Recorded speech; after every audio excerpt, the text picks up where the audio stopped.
مجدد الف ثانی اور ان کے ساتھیوں نے اصلاح کا جو کام شروع کیا تھا، شاہ ولی اللہ نے اس کام کی رفتار اور تیز کر دی۔ ابتدائی زندگی فروری 1703 کو موضع پھلت، ضلع مظفر نگر اتر پردیش میں شاہ عبد الرحیم دہلوی کے گھر پیدا ہوئے۔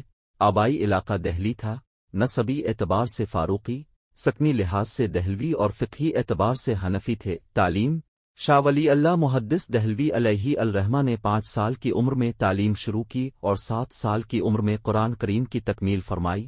7ویں سال کے آخر میں اپنے فارسی اور عربی کے ابتدائی رسائل پڑھنا شروع کیے اور 1 سال میں ان کو مکمل کیا۔ اس کے بعد اپنے صرف ونہوں کی طرف توجہ مبذول فرمائی اور 10 سال کی عمر میں نحو کی مرکہ آرا کتاب شرح جامی تک پہنچ گئے۔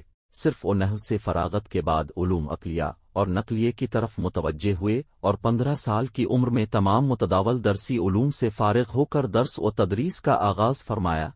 اس عرصے میں اپنے اکثر و بیشتر کتابیں اپنے والد حضرت شاہ عبد الرحیم صاحب سے پڑھے اور انہی سے بیعت ہو کر 17 سال کی عمر میں بیعت و ارشاد کی بھی اجازت حاصل کی اور تک اپنے والد حضرت شاہ عبد الرحیم صاحب کی مسند درس و ارشاد کو سنبھالا اور خلق خدا کو فائدہ پہنچایا۔ 1143 میں جبکہ آپ کی عمر 30 سال کے قریب تھی، حرمین شریفین کی زیارت کی اور وہاں کے مشائخ سے علوم حاصل کیا۔